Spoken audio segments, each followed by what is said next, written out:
বাঁচাও, বাঁচাও, help, please help. আরে কেউ আছো এখানে? আরে প্লিজ আমাকে বাঁচাও। হ্যালো,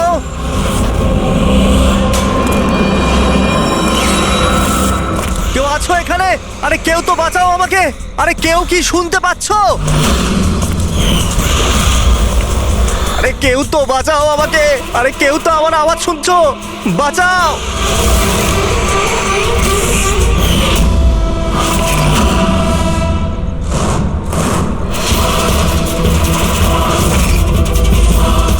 তুমি কে?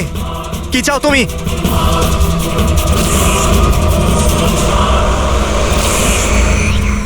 আরে বাঁচাও, বাঁচাও, বাঁচাও আমাকে, বাঁচাও। স্যার, আওয়াজ ওখান থেকে আসছে। বাঁচাও আমাকে। আরে কেউ কি আছো? আরে কেউ আছো এখানে? কেউ আমার কথা শুনতে পাচ্ছো? আরে আমার কথাটা তো শোনো। বাঁচাও।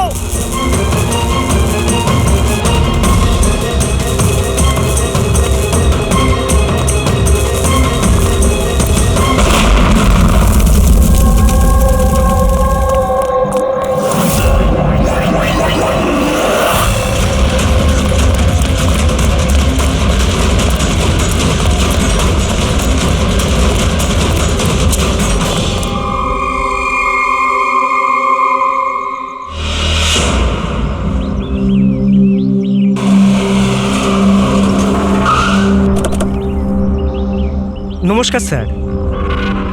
নমস্কার স্যার।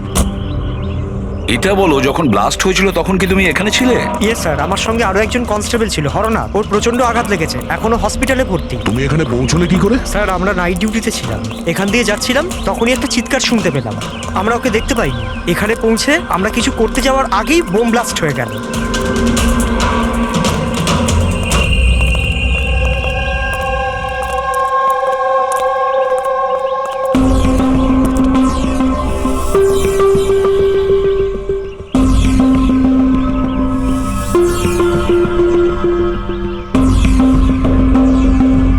একটা কথা বলো আমায়, যখন তুমি এখানে এসেছিলে তখন তুমি এখান থেকে কাউকে যেতে দেখেছিলে বা পালাতে দেখেছিলে? হ্যাঁ স্যার, আমি ওকে তাড়াও করেছিলাম, কিন্তু ও পালিয়ে গেল। ও আমার আগেই ছিল, কিন্তু জানি না কেমন করে অদৃশ্য হয়ে গেল। আর এখানে হরনাথের অবস্থা ভালো ছিল না, তাই আমি ওর কাছে ফিরে এলাম। ঠিক করেছো তুমি, গুড ওয়ার্ক। পঙ্কজ, একটু ওদিকটা চেক করো, দেখো বোমের কোনো অবশিষ্ট অংশ পাও কিনা। আর যদি কিছু পাও তাহলে ওটা এভিডেন্সে পাঠিয়ে দাও।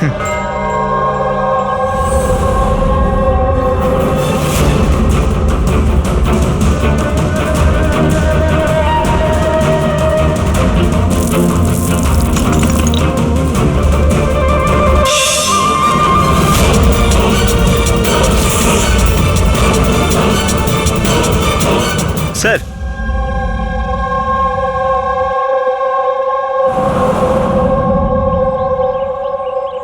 ডাইনামাইট স্টিক, আর স্যার এতে ব্যাচ নাম্বারও লেখা আছে। অ্যারোডাইনামিক। স্যার হ্যাঁ, এটা কিছু একটা চকচক করছে।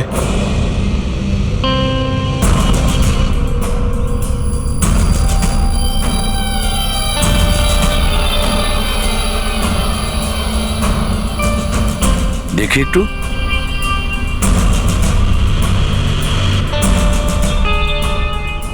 দয়া, এটা তো একটা দাঁত দেখছি, সোনার দাঁত।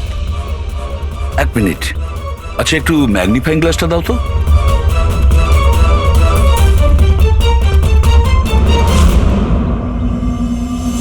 দয়া, দেখো এতে কিছু লেখা আছে।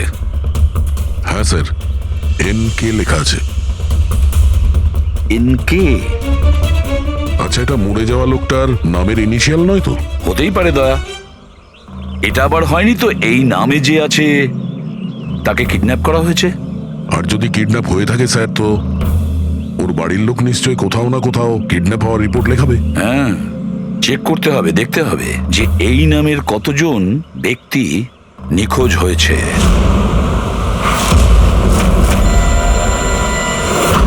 Yes sir. লোকাল পুলিশ থেকে জানা গেছে যে মিসিং কমপ্লেন্ট নবীন কুমারের স্ত্রীর সঙ্গে আমি ফোনে কথা বলেছি। উনি বলেছেন যে এই নবীন কুমারের একটা দাঁত সোনার ছিল। আচ্ছা স্যার, এই নবীন কুমার কে? শহরের বাইরে ওনার একটা পেইন্টের ফ্যাক্টরি আছে, আর কিছুদিন আগে ওনার একটা নিউজ কভারেজ ছিল। নিউজে? কি ব্যাপারে স্যার? কিছুক্ষণের মধ্যেই জানা যাবে। আচ্ছা দেখো, এই নবীনের বাড়ির ঠিকানা আমি তোমাকে পাঠিয়েছি, আর তাছাড়া ওনার স্ত্রীকেও এই বিষয়ে আমি জানিয়েছি। আর যদি আমার ধারণা ঠিক হয়ে থাকে তাহলে অভিজিৎ, নিশ্চয়ই মিডিয়ার লোক ওখানে তোমার আগে পৌঁছে যাবে। অনেক ঝামেলা আছে, সামলে নিও। ঠিক আছে, আমরা দেখে নিচ্ছি। হ্যাঁ, নবীন কুমারের বাড়ি যেতে হবে। স্যার অ্যাড্রেস পাঠাচ্ছেন।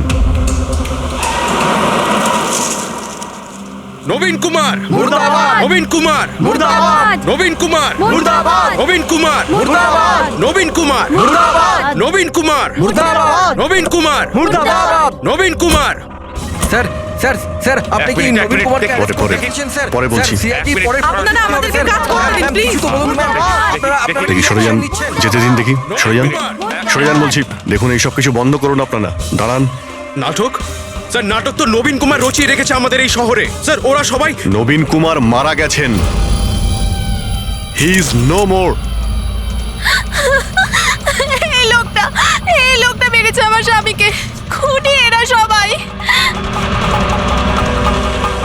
এবার বলবে নাকি জেলে ঢুকিয়ে দেবো? বলো, কেন করছো এইসব? স্যার, আমরা মারিনি স্যার। স্যার, নবীন কুমারের রঙের ফ্যাক্টরি আছে স্যার, যেখানে প্রতিদিন 1000 টনেরও বেশি বিষাক্ত আবর্জনা নদীতে ফেলা হয় স্যার। স্যার, আমরা তো আন্দোলনকারী, আমরা ওনার এগেনস্টে আন্দোলন করছি। স্যার, বিশ্বাস করুন, আমরা ক্রিমিনাল নই, আমরা সোশ্যাল ওয়ার্কার স্যার। মিথ্যে কথা, মিথ্যে বলছে। হুমকি দিয়ে রেখেছিল আমার স্বামীকে। রোজ রোজ হুমকি দিত। না স্যার, আমি কোনো ধমকি দিতাম না, সে তো কোনো অন্য লোক স্যার। কারা? কাদের কথা বলছো? স্যার, ওরা সেই সব লোকগুলোই যারা সোশ্যাল সার্ভিসের নামে খারাপ কাজ করে, ল ইন অর্ডারের মিসইউজ করে স্যার। স্যার, আমি আর আমাদের প্রোটেস্টার্স, আমাদের মধ্যে কেউ নয় স্যার। কি ধরনের হুমকি আসতো আপনার স্বামীর কাছে? কি হয়েছিল? এ নাও চা।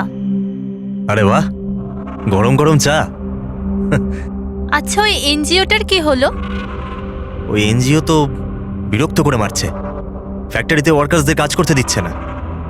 এখন তো জল অনেক দূর করিয়ে গেছে, মনে হচ্ছে পুলিশকে ডাকতে হবে। শোনো, বাহ নবীন বাবু, আপনাদের মতো সৎ লোক আবার পুলিশদের কাছে যাচ্ছে নাকি? তুমি ভেতরে কি করে এলে? আপনাকে মনে করাতে এসেছি যে আপনি যেটা করছেন সেটা ভুল করছেন। এখনো সময় আছে, শুধরে যান। Shut up! বেশি তর্ক করো না, এখন এই ঘর থেকে বেরিয়ে যাও। I said get out! আর কোথায় কোথায় ঢুকতে দেবেন না, আর কাকে কাকে আটকাবেন। আমাদের মতো লোক আপনাদের মতো লোককে ভয় পায় না, বুঝতে পেরেছেন? আর কেন জানেন? কারণ আমরা আপনাদের মতো খারাপ কাজ করি না। আজ তো আমি আপনার ঘরে ঢুকেছি। যদি আপনি আপনার স্বার্থের জন্য অসহায় মানুষদের জীবন নিয়ে খেলা যদি বন্ধ না করেন, তাহলে আপনার ফ্যাক্টরিতেও ঢুকবো।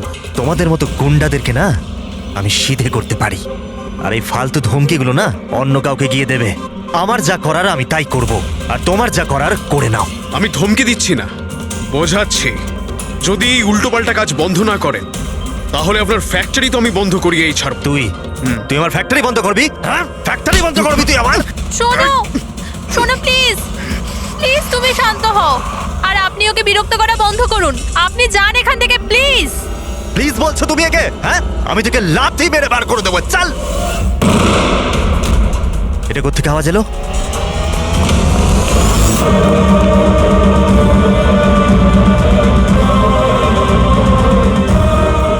দেওয়ালে লেখা ছিল, শুধরে যাও নয়তো আর বাঁচবে না। আর শেষ পর্যন্ত মেরে ফেললো এরা নবীনকে। এই লোকটা মেরে ফেলেছে আমার স্বামীকে। বিশ্বাস করুন স্যার, আমি সত্যি বলছি, আমি কিচ্ছু করিনি স্যার।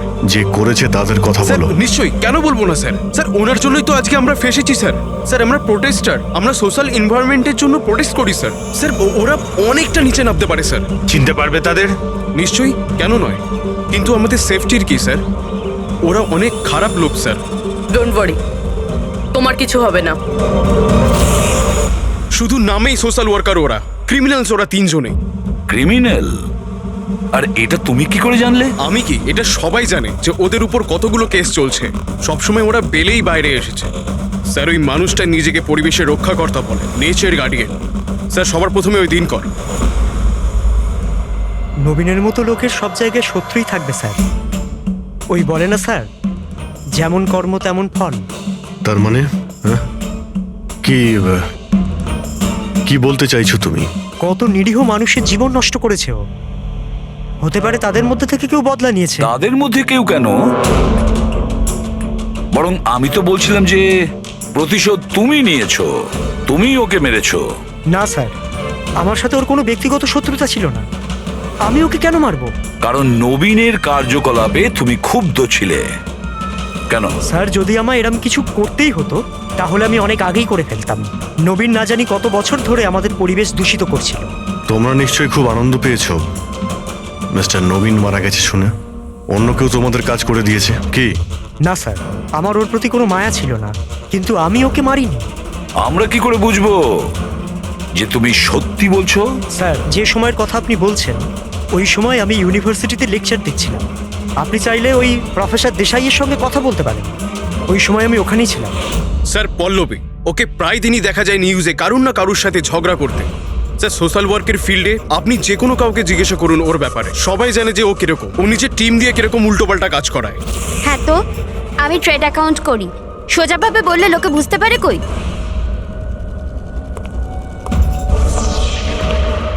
কিন্তু আমি সোজা পয়েন্টে আসছি।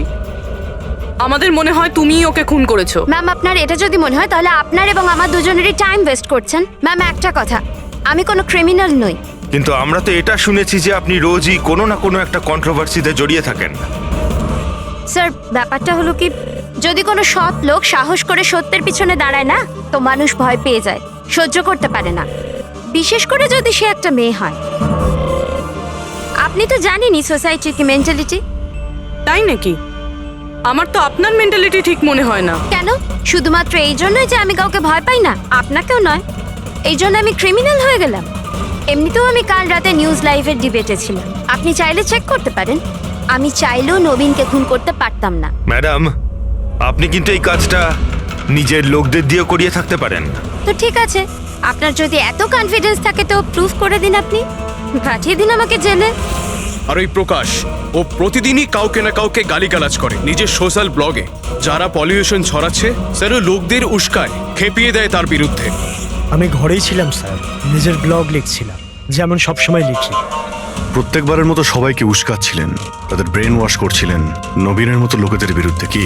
স্যার, নবীনের সাথে আমার কোনো ব্যক্তিগত শত্রুতা ছিল না, আর প্রকৃতির জন্য আমি অ্যাওয়ারনেস স্প্রেড করতেই থাকি। ব্যক্তিগত শত্রুতা না থাকলে তোমার সবকটা ব্লগে নবীনের নাম কেন থাকে? তাও টপ 4-5 জনের মধ্যে। কালকেও যে ব্লগটা লিখেছিলে সেখানেও নবীনের নাম ছিল না? হ্যাঁ স্যার, নবীনের নাম ছিল ওখানে। আর এই কথাটা আমি লুকোবই বা কেন? ও খারাপ লোক ছিল, কিন্তু এর মানে তো এটা নয় যে আমি ওকে খুন করে দেবো। কেন? কেন মারবে না? এরকম লোকেদের তো তুমি ভীষণ ঘৃণা করো, তাই না? তোমার মনে হচ্ছে তোমার পরিশ্রম বিফলে চলে যাচ্ছে, আর তারপরে নবীনকে এত বোঝানোর পরেও নবীন পরিবেশ দূষিত করে দিচ্ছিল, আর সেই জন্য তুমি রেগে যাও আর তারপরে নবীনকে শেষ করে দাও। আমি একজন রেসপন্সিবল সিটিজেন স্যার, কোনো ক্রিমিনাল নয় স্যার। আমার কাজ এটাই, আমার ব্লগের মাধ্যমে ঠিক আর ভুলের তফাৎ বোঝানো, কারোর ক্ষতি করা নয়। স্যার, ইন্টারোগেশনে তো কেউই কোনো ভয় পায়নি। হ্যাঁ, কোনো ভয় পায়নি ঠিকই। এই 3 জনের উপর কড়া নজর রাখতে হবে। কেন স্যার? ঠিক, ভয় একটা অদ্ভুত জিনিস। যদি ওই 3 জনের মধ্যে কেউ খুন করে থাকে তাহলে সে ভয় পেয়ে কিছু না কিছু গন্ডগোল করবেই, কোনো না কোনো ভুল সে নিশ্চয়ই করবে।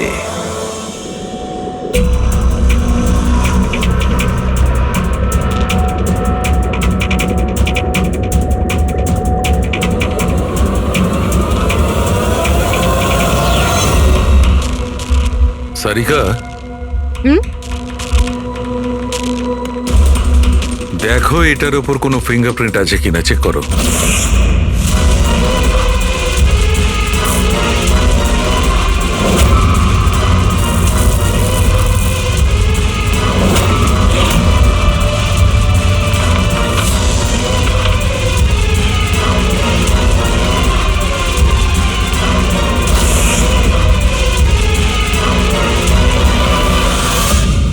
স্যার, এটা এটাতে তো কোনো ফিঙ্গারপ্রিন্টস নেই। কোনো ফিঙ্গারপ্রিন্ট নেই? Are you sure? 100% স্যার, কোনো ফিঙ্গারপ্রিন্টস নেই, কিন্তু কিছু পার্টিকেলস পেয়েছি। মনে হয় কিছু স্কিন টিস্যুস বা ডেড সেল হবে। Dead cells? তবে এক কাজ করো সারিকা, ওই ডেড সেলস গুলোকে ভালো করে ক্লিন করে রাখো। ওই তো আসবে তো শ্রীমান প্রদ্যুমন, জানো তো সব ব্যাপারেও নাক গলায়, নিশ্চয়ই জিজ্ঞেস করবে। প্লিজ ক্লিন করে রাখো। স্যার, ডায়নামাইটে কোনো ফিঙ্গারপ্রিন্টস তো পাওয়া যায়নি, কিন্তু কোনো একজনের ডেড স্কিন টিস্যুস পাওয়া গেছে, পচা চামড়ার টুকরো। পচা চামড়া? হতে পারে এটা ওই লোকটারই, সেই লোকটা যে লোকটা ডায়নামাইট লাগিয়েছিল। হ্যাঁ স্যার। সালুকে, এই পচে যাওয়া চামড়াগুলোর তুমি ডিএনএ টেস্ট তো করতে পারো, কিছু তো জানা যাবে। বস, পচে যাওয়া চামড়া থেকে ডিএনএ বার করাটা খুব কঠিন কাজ। তোমাকে একটা কথা খুব জোর দিয়ে বলতে পারি, যে লোকটি এই ডায়নামাইটটাকে শেষবার ধরেছে ওর স্কিন ডিজিজ আছে, চামড়ার অসুখ, আর সেটাও খুব গুরুতর। এমনিতে দেখে কিছু বোঝা নাও যেতে পারে, কিন্তু বস এই অসুখটা ওকে ভেতর থেকে শেষ করে দিচ্ছে। তাহলে তো আমরা এর মাধ্যমে ওর কাছে পৌঁছতে পারি। হ্যাঁ, কিন্তু কোনো প্রমাণ তো দরকার। Hello, ACP Pradyuman here. হ্যাঁ বলুন। আচ্ছা, গুড, থ্যাংক ইউ। কে?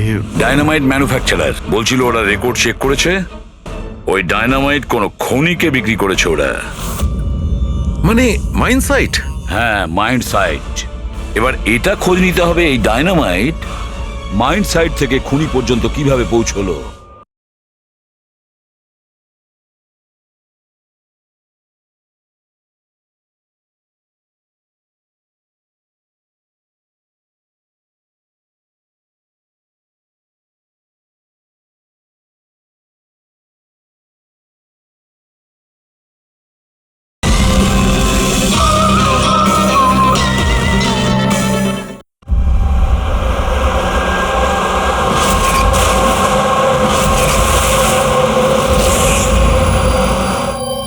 একটা ডাইনামাইট ওইদিকে লাগাও, ঠিক আছে? আর আরেকটা 50 মিটার দূরে ওইখানে লাগাও। হ্যাঁ স্যার। আর একটা ওইদিকেও লাগাতে পারো। আর আচ্ছা স্যার। একটা সোজা লাগাও ওইখানে, একদম 50 মিটার দূরে। আর এই 6 সেকেন্ড পরে ব্লাস্টগুলো হবে। ঠিক আছে স্যার। ওকে। আর কোথায় লাগানো যায়? ওইখানে মাঝখানে ফিট করা যাবে কি? এক্সকিউজ মি, আপনার নাম বিনীত? ইয়েস। আপনারা কারা? আপনি এই সাইটের ম্যানেজার? কিন্তু ব্যাপারটা কি বলুন তো? দেখুন বিনীত বাবু, যখন ম্যানুফ্যাকচারিং কোম্পানি থেকে ডায়নামাইট আপনাদের এখানে আসে, মানে এই সাইটে, মাইন্ড সাইটে, সেটার ইনচার্জ তো আপনিই হবেন, তাই না? ইনচার্জ তো আমি, কিন্তু কনসাইনমেন্টের পরে অপারেটর টিমও কিন্তু এটা হ্যান্ডেল করে। আমি এটা একা সামলাই না। আমরা জিজ্ঞেস করেছি আপনাকে যে ডায়নামাইট কে সামলায়। একটু এই ডায়নামাইট স্টিকটাকে দেখুন। আচ্ছা, ব্যাচ নাম্বার দেখে আপনি কি বলতে পারেন এই লটের বাকি ডায়নামাইট স্টিকগুলো কোথায় আছে? স্যার, এটা লাস্ট কনসেলমেন্টের মনে হচ্ছে, এখনো ব্যবহার হয়নি, গুদামে পড়ে আছে। চলো দেখাও। বিনীত, যখন ডায়নামাইটের কনসাইনমেন্ট এখানে আসে সেটাকে চেক তুমি নিশ্চয়ই করো, তুমি তো ইনচার্জ, তাই না? হ্যাঁ হ্যাঁ হ্যাঁ, অফকোর্স স্যার। আচ্ছা, আপনার এই ব্যাচের কনসাইনমেন্ট নিয়ে কোনো গন্ডগোল মনে হচ্ছে? গন্ডগোল? না না, নর্মালি তো ছিল, যেরকম হয় আর কি। কিন্তু আপনি এটা জিজ্ঞেস করছেন কেন? নর্মাল আছে তো, যেমনটা থাকে। প্রতিটা বক্সে 10টা করে লেখা আছে স্যার। এটা খুলে দেখো তো কতগুলো আছে, গুনো।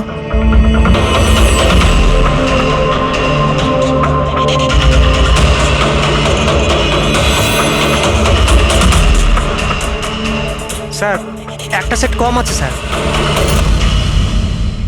আচ্ছা, এই ব্যাপারটা কি সেটা কি তুমি এখানেই বলবে, না একটু খাতির টাতির করার পরে মুখ খুলবে? স্যার বলছি, আমি সবসময় এই সেটগুলো জেলেদের বিক্রি করে দিতাম বম ফিশিং এর জন্য। মানে ইল্লিগাল ভাবে ব্যবহার করো এটাকে। আর এটার থেকে 6টা সেট আমি ওদেরকে বিক্রি করেছি। যাকে বিক্রি করেছো তাকে চেনো নিশ্চয়ই? স্যার, ও আমার রেগুলার কাস্টমার ছিল না, ও প্রথমবার এসেছিল আর আমি ওর মুখটাও ভালো করে দেখিনি, কিন্তু স্যার ওর হাতের চামড়াগুলো অদ্ভুত রকমের হয়ে গেছিল। বোধহয় ও অসুস্থ ছিল। এর মধ্যে কাউকে চেনো? না স্যার, আমার মনে হয় না এদের মধ্যে কেউ ছিল। আরও একবার ভালো করে দেখো, হতে পারে ছদ্মবেশে এসছে। না স্যার, এদের মধ্যে কেউ নাই। ঠিক আছে, হয়তো আবার দ্বিতীয়বার দেখা হবে। স্যার, আমার মনে হচ্ছে যে আমাদের ওই লোকেদের লিস্ট বানাতে হবে যাদের এই ধরনের রোগ আছে। জানি ব্যাপারটা খুব মুশকিলের, কিন্তু ট্রাই তো করা যেতে পারে। না না, ট্রাই তো করতেই হবে দয়া। প্রত্যেকটা বড় বড় হসপিটাল আর ছোটখাটো নার্সিং হোম এবং ক্লিনিকগুলোতে গিয়েও খোঁজ নাও এরকম রোগের পেশেন্টের ব্যাপারে। হতে পারে আমাদের ভাগ্য যদি ভালো থাকে কিছু প্রমাণ আমরা পেয়ে যাব। Sir, let's go.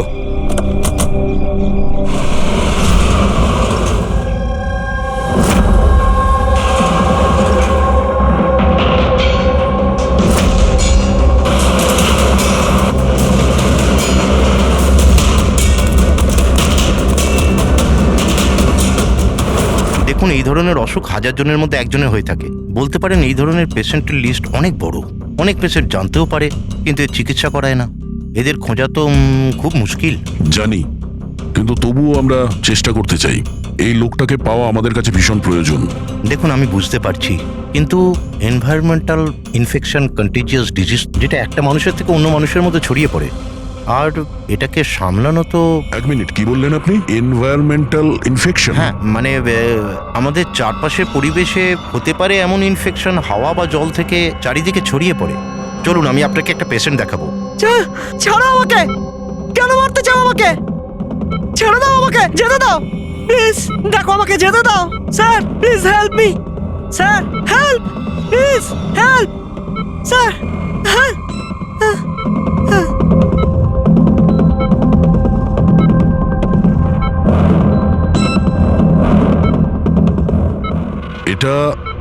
এটা এনভায়রনমেন্টাল ইনফেকশনের কেস। নিউরোলজিক্যাল ইনস্টেবিলিটি, এই ধরনের অসুখ সাধারণত পেশেন্টের মাথা ধীরে ধীরে খারাপ করে দেয়। ও নিজের ধৈর্য হারিয়ে ফেলতে পারে আর মাথার ব্যালেন্সও নষ্ট হয়ে যায়, যেমনটা নীলজের হয়েছে। আর ফিজিক্যাল কন্ডিশন, মানে আমি বলতে চাইছি এই ধরনের পেশেন্টরা কি খুব জোরে দৌড়তে পারে? হ্যাঁ, নর্মালি চলতে ফিরতে তো পারে, কিন্তু অসুখটা যদি অ্যাডভান্স স্টেজে চলে যায় তাহলে দৌড়ানোর পক্ষে সম্ভব নয়। কিন্তু স্যার, অ্যাডাভিন ইঞ্জেকশন দিলে শরীরে কিছুক্ষণের জন্য শক্তি আসে। হ্যাঁ, কিন্তু ওটা সাইড এফেক্ট যথেষ্ট। স্যার, অ্যাডারভিন ইঞ্জেকশন দেওয়া যথেষ্ট ঝুঁকিপূর্ণ। রিস্কি হতে পারে, কিন্তু এই অপরাধের মানসিক অবস্থা যে ধরনের, তাতে হতে পারে যে ওর সাইড এফেক্ট নাও হতে পারে। কিন্তু যদিও নীলজের মতো মেন্টালি আনস্টেবল হয়, তাহলে চিন্তা আপনাদেরকেই করতে হবে। তার মানে এটাই যে ও একটা খুন করে থাকলে দ্বিতীয়বারও খুন করতে পারে।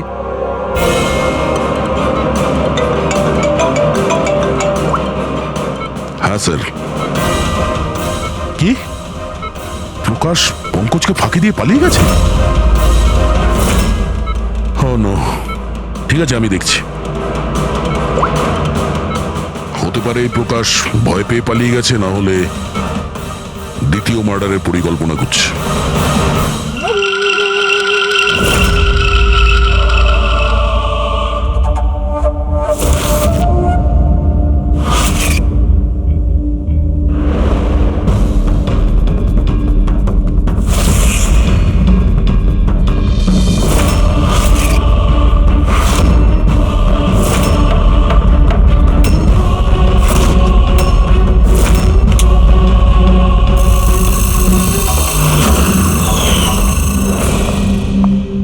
আরে বাবা, আজ তুমি তাড়াতাড়ি উঠে পড়লে। Good morning. এই রইলো তোমার চা, তাড়াতাড়ি খেয়ে নাও, নাহলে ঠান্ডা হয়ে যাবে।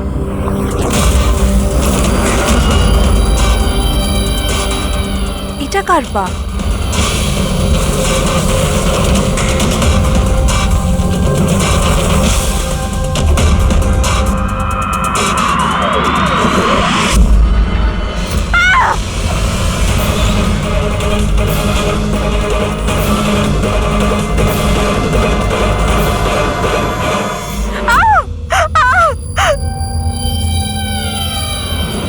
স্যার, আরও একটা মার্ডার। ওই ডক্টর ঠিকই বলেছিলেন, ওই খুনির মাথা খারাপ হয়ে গেছে, ওর মানসিক অবস্থা ঠিক নেই। স্যার, মনে হচ্ছে খুন করার একটা প্যাটার্ন বানিয়ে ফেলছে এই খুনি।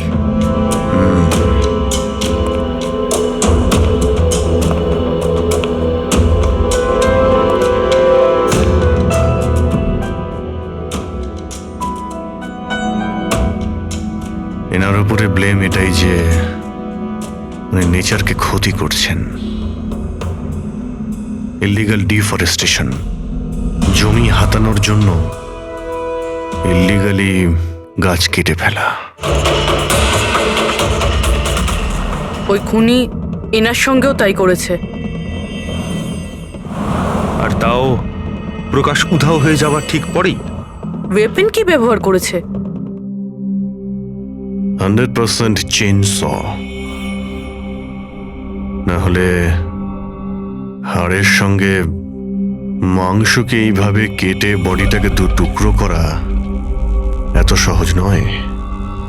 স্যার, যদি চেনস ব্যবহার করেই থাকে তাহলে আওয়াজ নিশ্চয়ই হয়েছিল। বাড়িতে কেউ না কেউ তো শুনবে। রাতে কে কে ছিল? আমার হাজবেন্ড তো কাজের জন্য বাইরে থাকে, বাড়িতে শুধু আমি, বাবা আর আমাদের চাকর ছিল। আপনি কোনো আওয়াজ শুনেছিলেন? না, কোনো আওয়াজ শুনতে পাইনি। রামানন্দবাবুর কারোর সাথে শত্রুতা বা কেউ কোনোদিন হুমকি দিয়েছিলেন ওনাকে? হ্যাঁ, কিছু সপ্তাহ আগে কিছু অদ্ভুত হয়েছিল।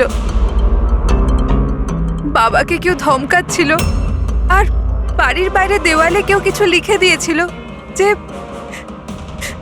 শুধরে যাও, না হলে তোমার সাথে ওরকমই হবে যেটা তুমি গাছের সাথে করো। স্যার, এক্স্যাক্টলি যেরকম নবীনের কেসে হয়েছিল। স্যার, একটা কথা কিছুতে মাথায় ঢুকছে না। খুনি কারোর বাড়িতে ঢুকে এরকম নৃশংসভাবে কাউকে খুন করে বাড়ি থেকে বেরিয়ে যায়, আর কেউ কিছু শুনলো না, কেউ দেখলোও না। কিভাবে? আজ এনাদের অজ্ঞান করে দেওয়া হয়েছিল। দেখুন, আমার সন্দেহ হচ্ছে যে আপনাদের অজ্ঞান করা হয়েছিল খাবারের মধ্যে কিছু মিশিয়ে, সেই জন্যে আপনারা কিছু শুনতে পাননি। অজ্ঞান? হ্যাঁ, কিভাবে সেটা জানি না, কিন্তু সেটা জানার জন্য আমাদের এখানে যত জিনিস আছে সেগুলো ফরেন্সিক ল্যাবে পাঠাতে হবে।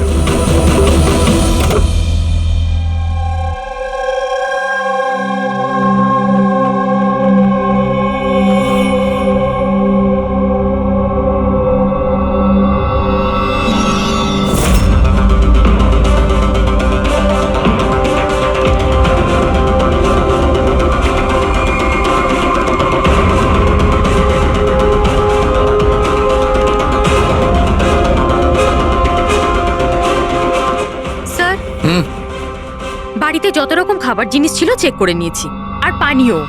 কিছুতেই ঘুমের ওষুধ পাইনি। No sedatives. পেলে না? আরো শিওর? অ্যাবসলিউটলি। কিন্তু সারিকা, সবাই তো অজ্ঞান ছিল, তার মানে কোনো মাদক দ্রব্য নিশ্চয়ই থাকবে যার জন্য ওরা অজ্ঞান হয়ে গেছিল। খাবার জিনিসে, পানীয়তে, কিছুতে তো থাকা উচিত। কিসের মধ্যে ছিল?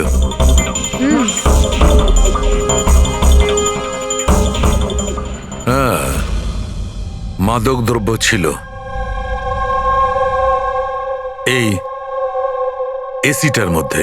এসিতে? ইয়েস, এই এসিতে মাদক দ্রব্য মেশানো হয়েছিল, আর এর হাওয়াটা ঘরের মধ্যে ঢোকা মাত্র মাদক দ্রব্য ছড়িয়ে পড়ে আর সবাই অজ্ঞান হয়ে যায়। হ্যাঁ, চেক ইট। ইয়েস।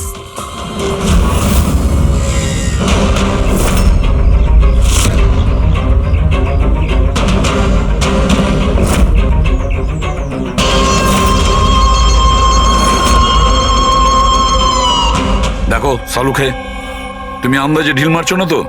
এটা কি করে হতে পারে? এরকমই হয়েছে বস। এসিতেই মাদকদ্রব্য ছিল। আমি ওই এসিটার ব্লোয়ারে, ফিল্টারে সব জায়গায় সেনেটিভ পেয়েছি, আর সেটাও খুব হাই ডোজে। মাই গড, এটা কি করে হতে পারে? বস, এসিতে সেনেটিভ ছিল মাদকদ্রব্য ঘরের মধ্যে ছড়িয়ে যায় আর সবাই অজ্ঞান হয়ে যায়।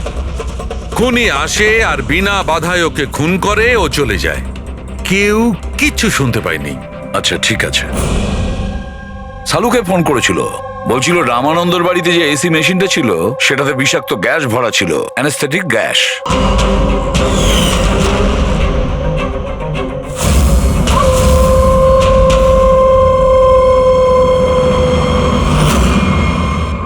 অ্যানাস্থেশিয়া দিয়ে লোকেদের ট্রিটমেন্ট করা হয় শুনেছি। আরে তো এই খুনি তো দেখছি বেশ ধূর্ত। প্রকাশের ব্যাপারে কি জানতে পেরেছো? স্যার কিছু জানতে তো পারিনি, বাট আই এম শিওর পরের খুনের প্ল্যান করছে।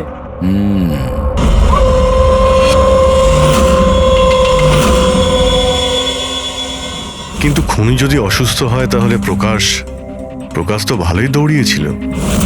স্যার এমনটাও তো হতে পারে যে অন্য কাউকে দিয়ে এই খুনটা করিয়েছে। তাহলে ও পালিয়ে গেল কেন? এই শব্দটা কিসের? চলো তো।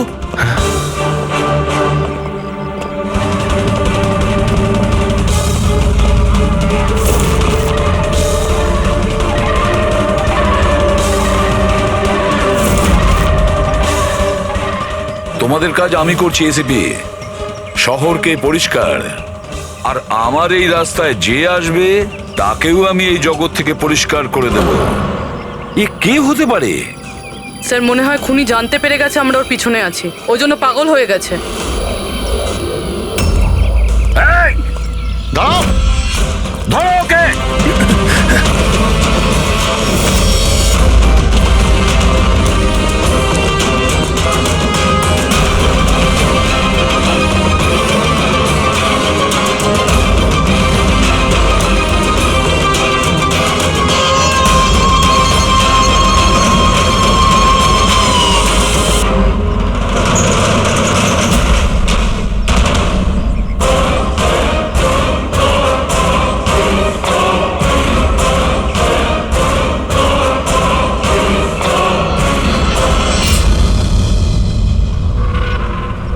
স্যার, সিআইডি থেকে লিস্ট এসছে।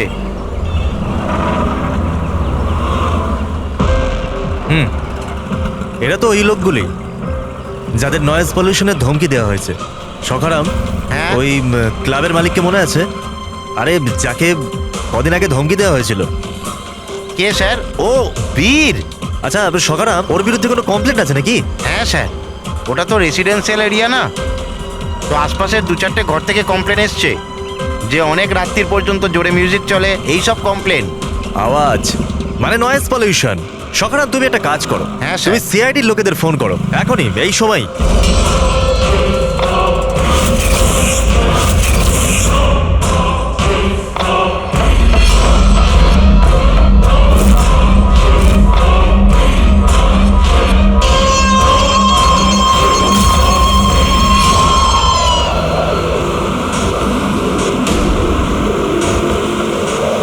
তাড়াতাড়ি করো অভিজিৎ, তাড়াতাড়ি। স্যার আমরা অন দা ওয়ে। ও নাইট ক্লাবের মালিক, ওর নাম বীর। কিন্তু স্যার ব্যাপারটা কি? দয়া, লোকাল ইন্সপেক্টর থেকে জানা গেছে বীরকেও একই রকম হুমকি দেওয়া হয়েছে, আর সেটাও শব্দ দূষণ করার জন্য। সরি স্যার, কিন্তু নয়েজ পলিউশন এটা একটু বেশি হয়ে গেল না? রবি, ওর মানসিক অবস্থা ঠিক নেই, এই খুনি যা খুশি করতে পারে।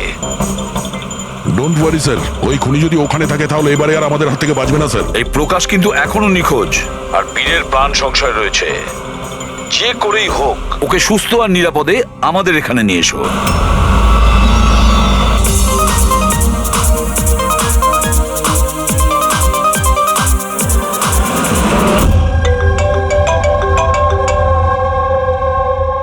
হ্যালো।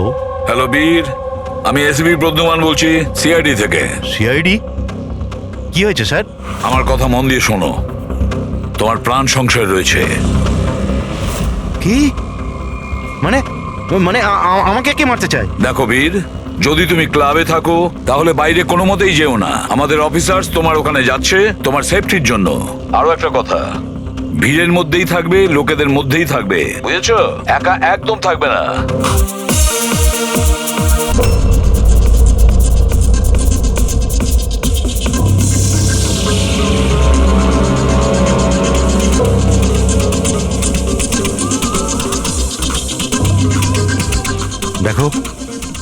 আমি আমার কেবিনে যাচ্ছি, ঠিক আছে? আর কাউকে ভেতরে আসতে দেবে না, বুঝেছো? কাউকেই ভেতরে আসতে দেবে না।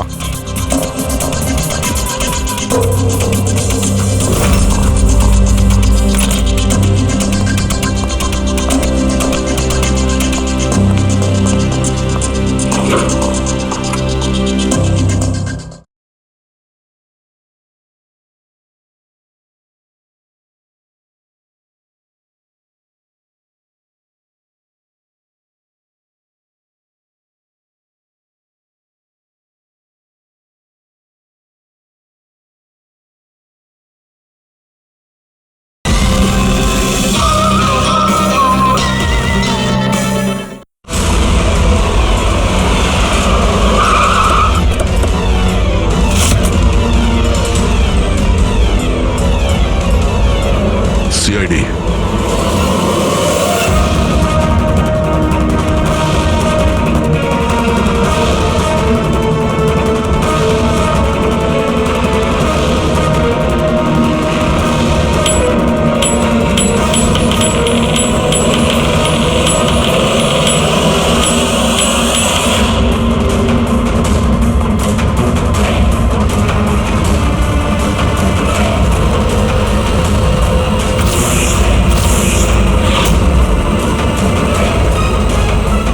এ ভাই শোনো, এদিকে এসো। হ্যাঁ স্যার। বীর কোথায়? স্যার উনি কারুর সাথে দেখা করতে চান না। আমরা সিআইডি থেকে আসছি। কোথায় ও? আসুন স্যার।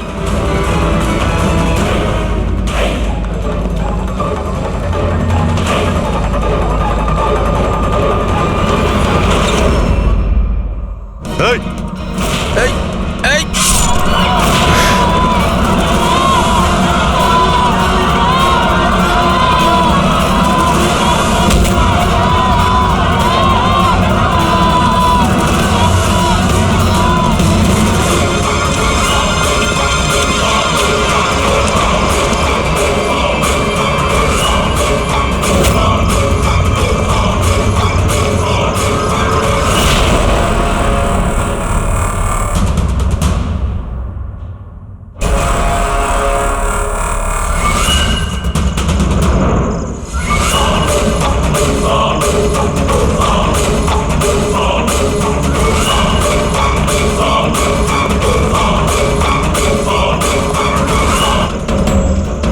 আরে গেল কোথায়?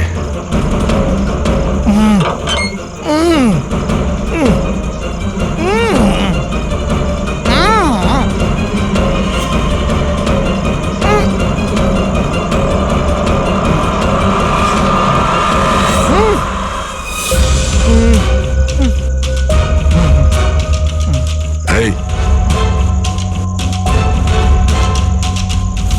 প্রকাশ, এসো বাইরে এসো।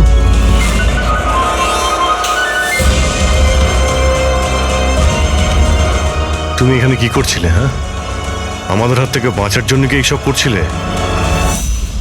না অভিজিৎ, মনে তো হচ্ছে না। এর হাত পা বাঁধা ছিল, মনে হচ্ছে কেউ হাত পা বেঁধে ওকে এখানে ফেলে দিয়েছে। রবি, এসপি স্যারকে ফোন করে বলো যে প্রকাশকে পাওয়া গেছে, আর ওর একটু ফার্স্ট এড করে দাও। স্যার যাও। চলুন।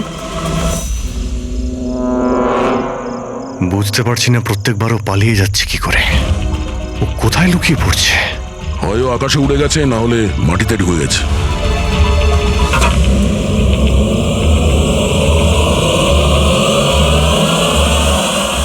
ও এখানেই আছে দয়া, এইখানে। কি? এইখানে।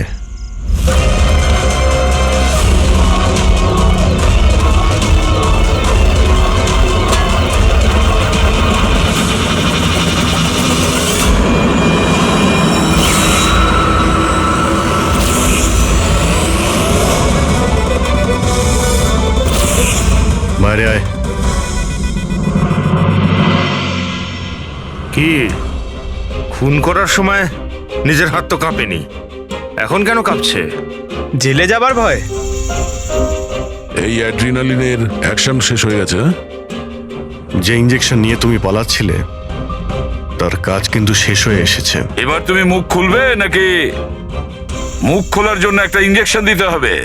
আমি কোনো মজা পাই না ইঞ্জেকশন নিতে। এটা আমার এক বাধ্যতা, যেটা আমাকে নিতে হয়। একটা সময় ছিল যখন আমি শক্তিশালী এবং মজবুত ছিলাম, কিন্তু আমার একদিন খারাপ সময় এলো আর আমি একটা রোগে আক্রান্ত হলাম। ফ্যাক্টরি আর ওখান থেকে নির্গত বিষাক্ত ধোঁয়া আর আবর্জনা,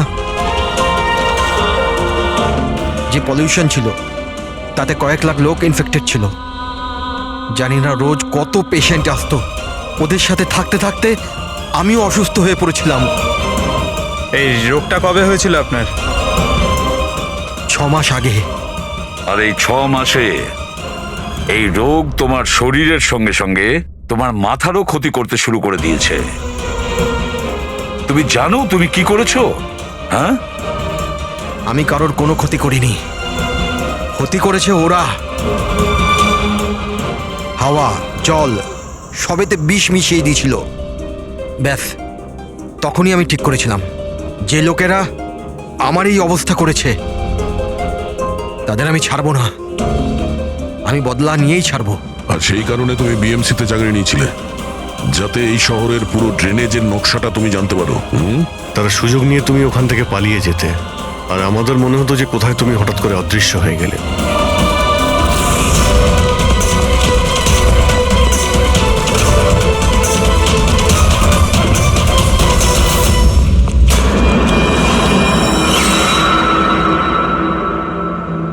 একটা কথা কিন্তু আমি এখনো বুঝিনি, প্রকাশ তোমার কি ক্ষতি করেছিল? হ্যাঁ, ওকে কেন কিডন্যাপ করলে? ওই রাতে ও ওখানেই ছিল, রামানন্দের বাড়ির বাইরে। ওর বাড়ি জ্বালাতে এসেছিল। ও কিছু করতো তার আগেই ও আমাকে দেখে নিয়েছিল ঘর থেকে বেরোনোর সময়। আর তুমি ওকে তারপর কিডন্যাপ করে নিলে যাতে ও কারোর সামনে মুখ না খোলে। হ্যাঁ, তুমি ওকে মারতেও পারতে, তাহলে ওকে ওকে তুমি মারলে না কেন? আমি বললাম না স্যার, আমার বদলা শুধুমাত্র ওদের সাথে ছিল, যারা আশেপাশের হাওয়া জলকে বিষাক্ত করে তুলেছিল। আমি তো শুধুমাত্র আমার সংসার বাঁচাচ্ছিলাম। আমি কোনো ছোটবেলা থেকে খুনি ছিলাম না। এই দায়িত্বটা তোমাকে কে দিয়েছিল? শোনো, তোমার এই প্রতিশোধের আগুনে এতগুলো লোকের প্রাণ গেছে। এই কাজটা তোমার একদমই করা উচিত হয়নি। খুব অন্যায় করেছো তুমি। আইন তোমাকে কোনোদিন ক্ষমা করবে না। কঠোর থেকে কঠোরতম শাস্তি হবে তোমার।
কত হয়েছে দাদা? 7 টাকা।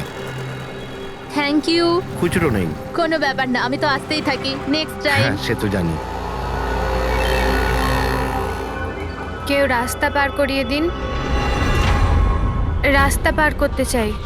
আসুন, আমি আপনাকে ওপারে পৌঁছে দিচ্ছি। সামলে। হ্যাঁ, ভগবান তোমার ভালো করুক, নয়তো আজকালকার যুগে কে কাকে সাহায্য করে। আর এমন কিছু করে দিইনি আমি। 1 মিনিট। হ্যাঁ,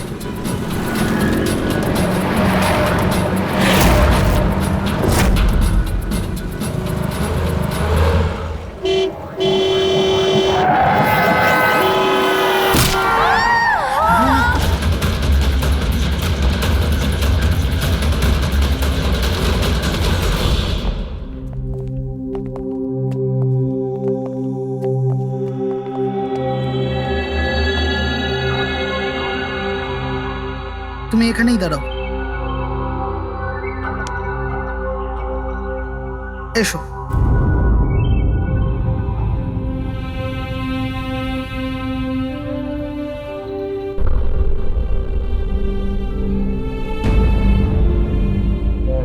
রাধিকা, ওঠো রাধিকা, দেখো তোমার বাবা এসেছে। স্যার, এটা কবে হলো, কি করে হলো? কাল রাত্রে তো একদম ঠিক ছিল আমার মেয়ে। রাধিকা ওঠো। রাধিকা ওঠো বাবা, ওঠো। আমরা বাইরে আছি। রাধিকা, রাধিকা ওঠো, দেখো দেখো আমি এসেছি। রাধিকা ওঠো।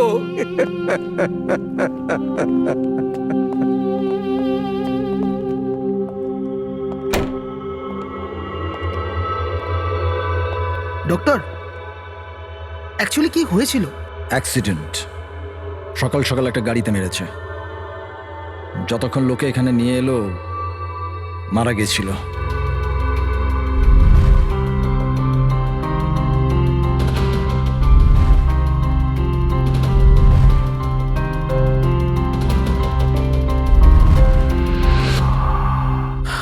রাঘবকে নিয়ে এসো।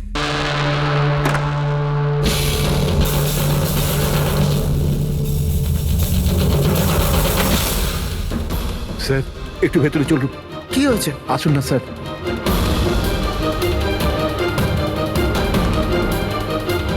হ্যাঁ? Oh no, doctor.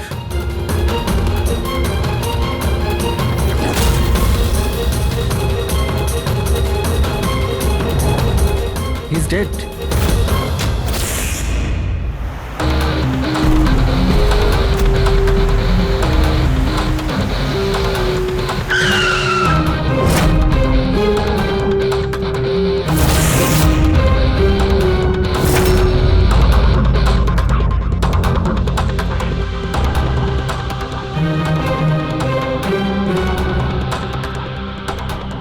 ঘাড় খুব বাজেভাবে ভেঙে গেছে স্যার। খুনি কোনো সুযোগই দেয়নি। স্যার, মাত্র 10 মিনিটের জন্য ওনাকে একা ছেড়েছিলাম। বুঝলাম না কি করে এসব হলো 10 মিনিটে। খুনির কোনো সূত্র? না স্যার, আমরা তো বাইরেই ছিলাম স্যার, দরজাও বন্ধ ছিল। কেউ বাইরে থেকে ভেতরে আসেও নি, ভেতর থেকে বাইরে যায়ও নি। এটা কিভাবে সম্ভব? মানছি খুনি এখানে লুকিয়ে বসেছিল, কিন্তু এসব করে বাইরে গেল কি করে, আর সেটা 10 মিনিটের ভেতরে? না না না, একটা কথা বলো, তুমি জোর দিয়ে বলতে পারবে যে এখানে লাশ ছাড়া অন্য কেউ ছিল না? একদম স্যার, কেউ ছিল না। কারণ ঘর থেকে বেরোনোর আগে পুরো ঘরটা আমি নিজে চেক করেছি। কোনো লাশ তো খুন করতে পারে না, তাহলে করলোটা কে? এটা নিশ্চয়ই কোনো মানুষেরই কাজ। খুনি কোথায় লুকিয়ে থাকতে পারে? এই রাঘব কে ছিল? একজন সাধারণ চোর ছিল, কাল রাত থেকেই লকআপে ছিল। অ্যাক্সিডেন্টে ওর মেয়ে মারা গেছিল, তাই ওকে এখানে নিয়ে এসেছিলাম। দয়া,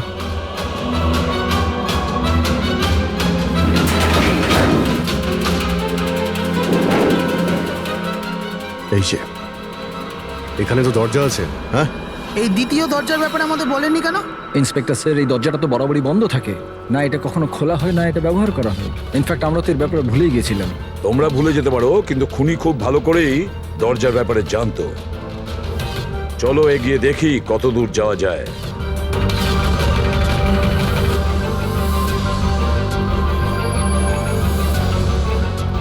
স্যার, এই জায়গাটা তো সত্যি সত্যি অনেকদিন ধরেই বন্ধ পড়ে আছে মনে হচ্ছে। স্যার, হ্যাঁ, এই দেখুন, জুতোর ছাপ আর এই টুলের ছাপ। মনে হচ্ছে কেউ এখানে বসেছিল।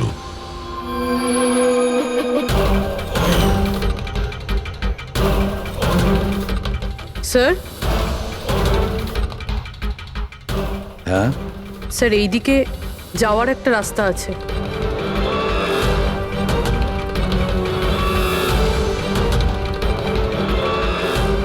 স্যার, হ্যাঁ স্যার, এখানে সিমেন্টের প্লাস্টারের কাজ চলছে। হ্যাঁ, এই সিমেন্টটা ভিজে রয়েছে। এখানে কোনো চিহ্ন না রেখে কেউ যেতেই পারবে না স্যার। আর এত বড় লাভ কেউ দিতেও পারবে না। সেটাই তো। স্যার এরকমও তো হতে পারে যে খুনি অন্য কোনো রাস্তা ব্যবহার করেছে। হ্যাঁ, কিন্তু সেটা কোথায়? স্যার স্যার দরজা।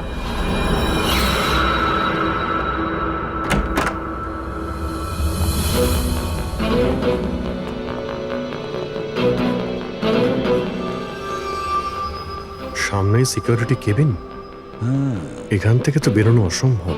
সেটাই তো। তাহলে যেতে পারে কোথা দিয়ে? স্যার এই খুনি কিন্তু বেশ ভালো প্ল্যান বানিয়েছিল। হ্যাঁ, কিন্তু একটা প্রশ্ন থেকে যায়, একটা সাধারণ চোরকে মেরে ফেলার জন্য এত বড় প্ল্যানিং আর এত বড় ঝামেলা করার কি দরকার তার? আর কেনই বা করবে? হ্যাঁ স্যার, রাঘব তো পুলিশ কাস্টাডিতেই ছিল।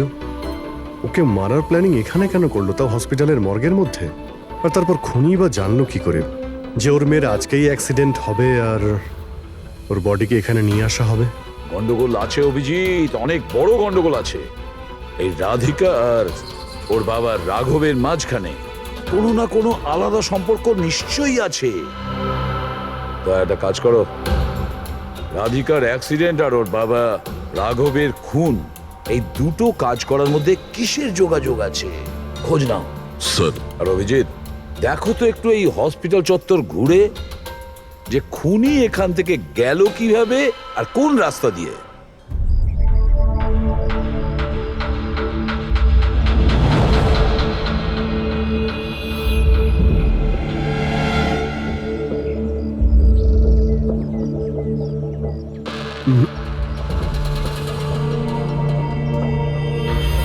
এই জানালা দিয়েই যে খুনি বাইরে বেরিয়ে এসেছে তা তো মনে হচ্ছে না। হ্যাঁ স্যার, কেননা এখানে মাটিটা তো ভেজা রয়েছে।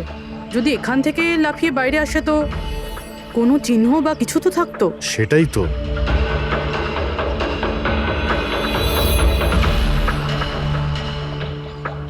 ওখানে মর্গের রুমের বাইরে সিমেন্ট ভিজে, ওখানে কোনো চিহ্ন নেই। এখানে একটাই রাস্তা আছে যেটা দিয়ে বাইরে আসা যায়। এখান থেকেও আসেনি, মানে গেল কোথা দিয়ে? কিন্তু স্যার একটা জল জ্যান্ত মানুষ এইভাবে হাওয়াতে উড়ে তো যেতে পারে না। কারেক্ট। জলজান্ত মানুষ না হতে পারে পুরবী, কিন্তু মৃত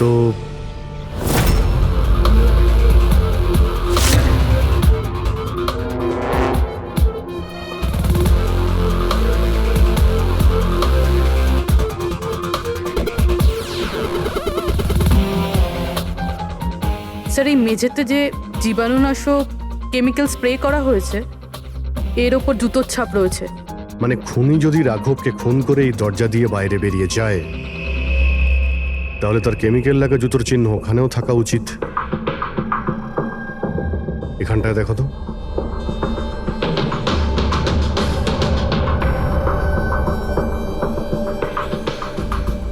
স্যার এখানে জুতোর ছাপ তো আছে, কিন্তু আমাদের জুতোর ছাপ রয়েছে এই যে প্লাস্টিক কভারস আমরা পরে আছি, এগুলো ছাড়া আর কোনো চিহ্ন নেই। আর কোনো চিহ্ন নেই? না। আচ্ছা, আমি যেরকম ভেবেছিলাম তেমনটাই হয়েছে। স্যার আপনি কি বলতে চাইছেন? মানে হলো খুনি এই দরজা দিয়ে বাইরে যায়নি। স্যার খুনি এই দরজা থেকে বাইরে যায়নি, মেইন ডোর থেকে বাইরে যায়নি, তাহলে বাইরে গেল কিভাবে? খুনি এই রুম থেকে বাইরেই যায়নি। এটা কি করে সম্ভব স্যার? রাঘবের মৃত্যুর পর এই রুমটা তো আমি নিজে চেক করেছি। যদি রাঘব ছাড়া এই রুমে আর কেউ ছিল তাহলে এই 8টা লাশ। Exactly my point. এখানে 8টা লাশ ছিল, 8টা। স্যার আপনি কি বলতে চাইছেন? রাঘবের খুন কোনো লাশ করেছে? হতে পারে। এই 8টা লাশের মধ্যে এখানে শুধু 5টা রয়েছে। 3টে লাশ তাদের পরিবারের লোকেরা নিয়ে গেছে। হ্যাঁ স্যার। যে লাশগুলো এখান থেকে গেছে তার ডিটেলস আমার এখনই চাই, এখনই। স্যার আমার মনে হচ্ছে এই খুনির রহস্য এই 3টে লাশের মধ্যে লুকিয়ে আছে।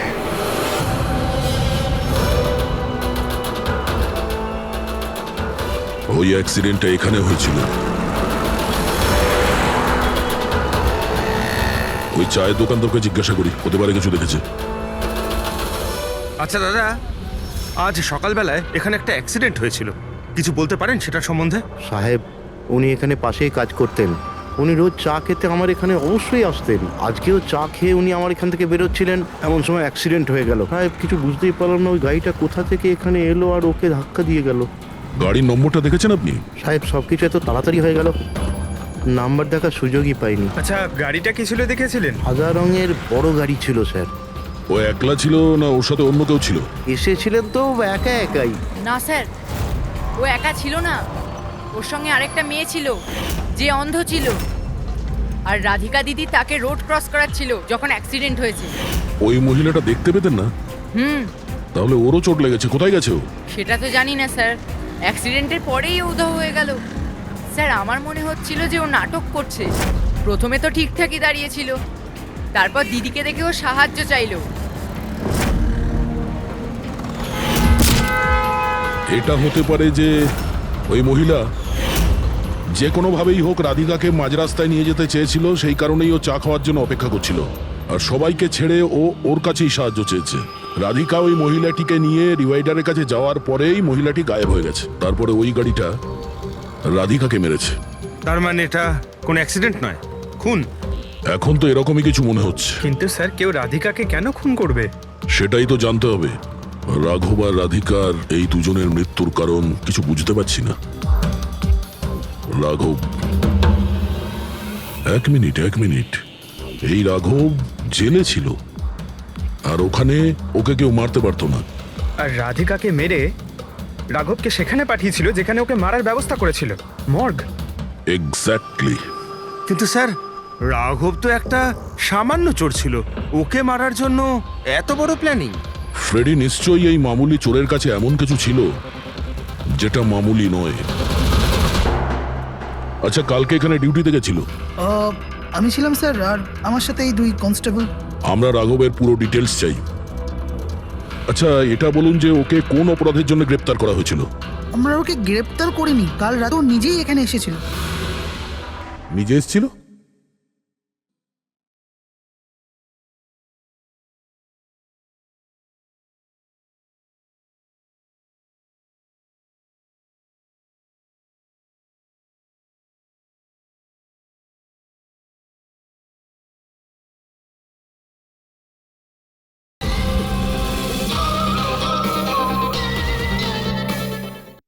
আমরা ওকে গ্রেপ্তার করিনি, কাল রাতে ও নিজেই এখানে এসেছিল। নিজে এখানে এসেছিল? আমি স্যারের সঙ্গে টাকার কথা বলছি, তুই আমাকে ইনফরমেশনটা বল। বল। না, আমি এখন বড়বাবুকেই বলবো। এটা বল, স্যার কোথায়? তুই আমাকে বল না। না না, আমি স্যারকেই বলবো। কুশল, কিসের তর্ক বিতর্ক চলছে এখানে? নমস্কার স্যার। রাঘব, তুই এখানে কি করছিস? স্যার, রাঘব বলছে ও অনেক বড় ইনফরমেশন নিয়ে এসছে। আচ্ছা ঠিক আছে, ওর কাছ থেকে ইনফরমেশন নিয়ে নাও। কিন্তু স্যার ও টাকা চাইছে।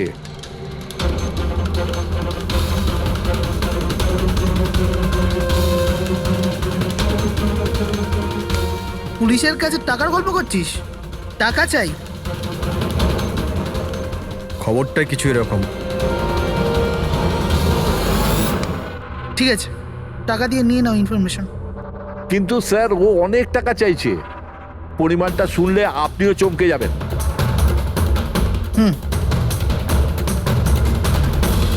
বল, কত দাম তোর ইনফরমেশনের?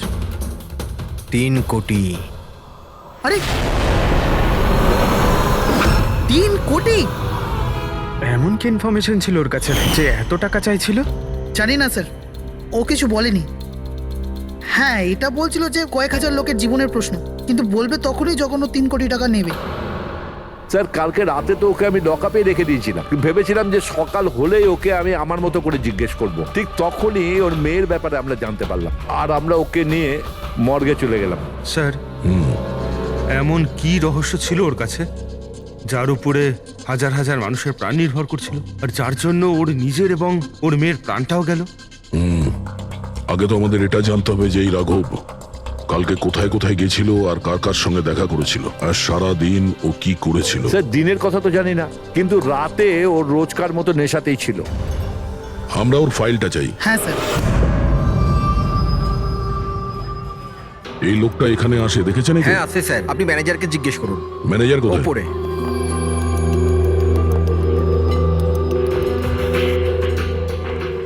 ম্যানেজার, ওই দেখুন ম্যানেজার। আমরা সিআইডি থেকে আসছি। এই লোকটা কাল এখানে এসেছিল? স্যার এ তো রাঘব, এ সবসময় এখানে আসে। এই লোকটা কাল রাতে এখানে এসেছিল কিনা? হ্যাঁ স্যার, কাল রাতে এসেছিল। আর কাল মোটামুটি 11টা অব্দি এখানেই ছিল। ওর ব্যবহার কেমন ছিল? সবসময়ের মতো চিন্তাই ছিল। চিন্তিত ছিল? কিছু বলেছিল? কি কারণে চিন্তিত ছিল? জুয়া খেলে খেলে একেবারে ধারে ডুবেছিল। স্যার আমাদের এখানেও প্রায় 5,000 টাকা ধার নিয়েছে। কালই বলেছিলাম ওকে, যদি পুরনো টাকা না দাও তাহলে এখানে কোনো খাওয়া দাওয়া পাওয়া যাবে না। তখন ও কি বললো? বলেছিল মিটিয়ে দেবে। কিছু নতুন কাজ করতে যাচ্ছিল। নতুন কাজ? কি কাজ? সেটা বলেনি স্যার। ঠিক আছে, থ্যাংক ইউ। স্যার এই এই রাঘব এমন কি কাজ করতে যাচ্ছিল যে ওর সব ঋণ শোধ হয়ে যেত? আর পুলিশ স্টেশনে গিয়ে বলেছিল যে ওর কাছে বিশেষ একটা ইনফরমেশন আছে। 3 কোটি চেয়েছিল তার জন্য। যাই ঘটেছে রাঘবের এখান থেকে বেরোনোর পর আর পুলিশ স্টেশনে যাওয়ার আগে জানার চেষ্টা করি যে রাঘব এখান থেকে বেরোনোর পর কোথায় কোথায় গেছিল।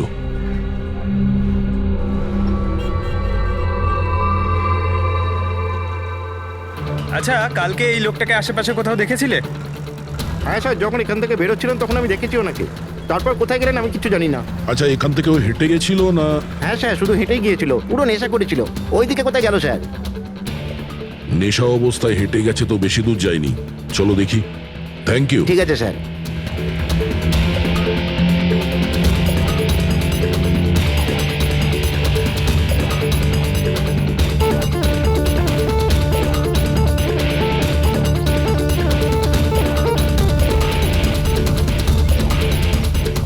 দেখেছো একে?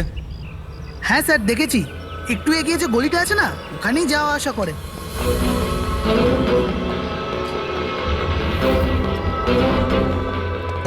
এক মিনিট, এই লোকটাকে দেখেছো? এ তো শিবার আত্মীয়। কাল রাতে জোরে জোরে দরজা ধাক্কা দিচ্ছিল আর শিবা শিবা করে চেঁচাচ্ছিল, পুরো পাড়াকে জাগিয়ে দিল স্যার। এই শিবা থাকে কোথায়? স্যার 3-4টে বাড়ি পর বাঁদিকে সবুজ রঙের একটা দেওয়াল আছে, ওটাই ওর বাড়ি।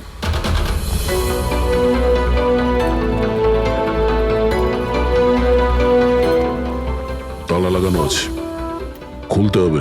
পঙ্কজ একটা কাজ করো, আশেপাশে কেউ আছে কিনা দেখো, ডাকো ওকে। আরে এদিকে এসো।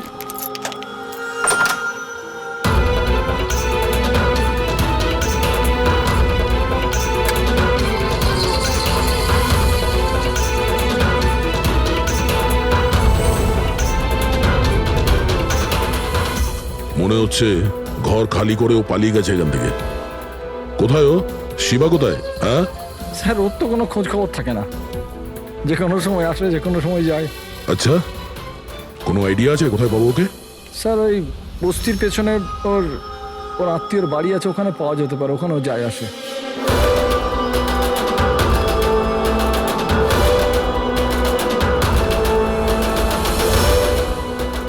এই বাড়িটা।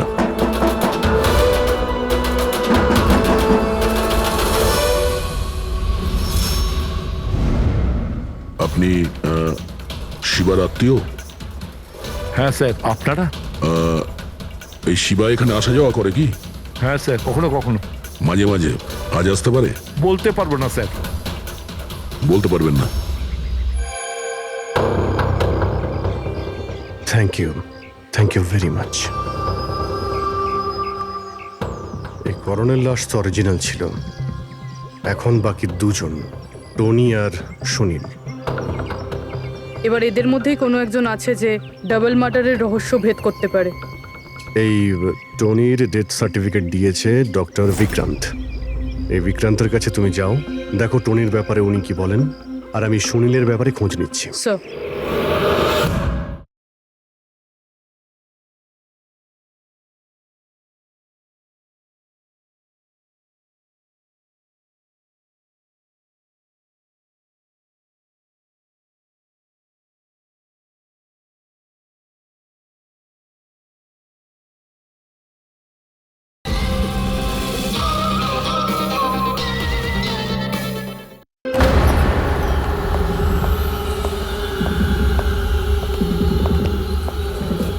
রবি, রবি, দরজা খোল। আপনি কে? সিআইডি। কোথায় পালাচ্ছিস? এই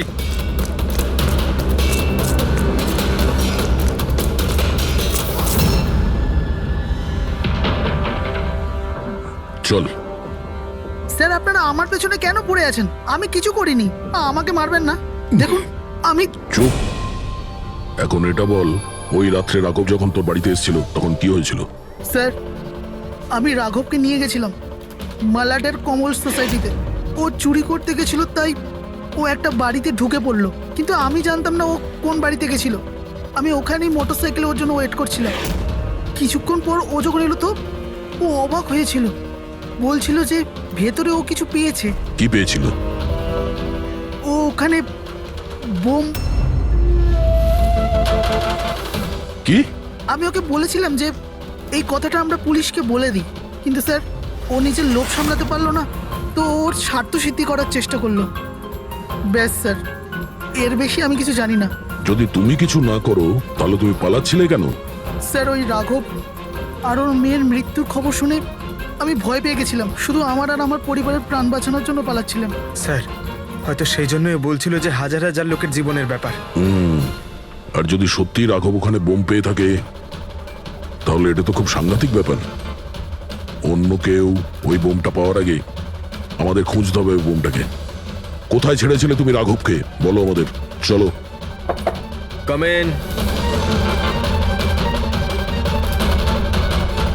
ডক্টর বিক্রান্ত। হ্যাঁ বলুন। আমি সিআইডি থেকে এসেছি। সিআইডি? বসুন। না ঠিক আছে। এই এই টনির ডেথ সার্টিফিকেট আপনি ইস্যু করেছিলেন? হ্যাঁ আমি ইস্যু করেছিলাম। আচ্ছা তাহলে কি টনি সত্যিই মারা গিয়েছিল? এটা কি ধরনের প্রশ্ন করছেন আপনি? অফকোর্স মারা গেছিল, না হলে আমি ডেথ সার্টিফিকেট ইস্যু করতাম কি করে? দেখুন ডক্টর, আমি সেরকম কিছু বলতে চাইনি। এরকমও তো হতে পারে আপনার কোনো ভুল হয়েছিল, ও বেঁচে ছিল আর তারপর। আমার 20 বছরের জীবনে আমাকে আজ পর্যন্ত এরকম অভিযোগ কেউ করেনি। আচ্ছা ডক্টর, আপনি কি টনিকে আগে থেকে চিনতেন? আগে না, ওনার স্ত্রী ওনাকে ক্লিনিকে নিয়ে এসেছিলেন। হার্ট অ্যাটাক হওয়ার জন্য উনি মারা গিয়েছিলেন। হ্যাঁ ম্যাডাম, এটা সত্যি যে আমাদের দিক থেকে কোনো ভুল হয়নি। আমি কোনো হাতুড়ে ডাক্তার নই ম্যাডাম। 20 বছরের অভিজ্ঞতা আছে আমার। ইংল্যান্ড মেডিকেল কলেজ থেকে ডিগ্রি আছে আমার। আপনি বুঝতে পারছেন? England medical college. আর আপনি আমার যোগ্যতায় সন্দেহ করছেন? আমি কি জীবিত আর মৃতর মধ্যে পার্থক্য বুঝি না? I am so sorry doctor, আমি সেরকম কিছু বলতে চাইনি। আচ্ছা আপনি এটা বলুন, ওই লাশটাকে নিয়ে কোথায় যাওয়া হয়েছিল? কবরস্থানে নিয়ে গেছিল, আর কোথায় যাবে? থ্যাঙ্কস।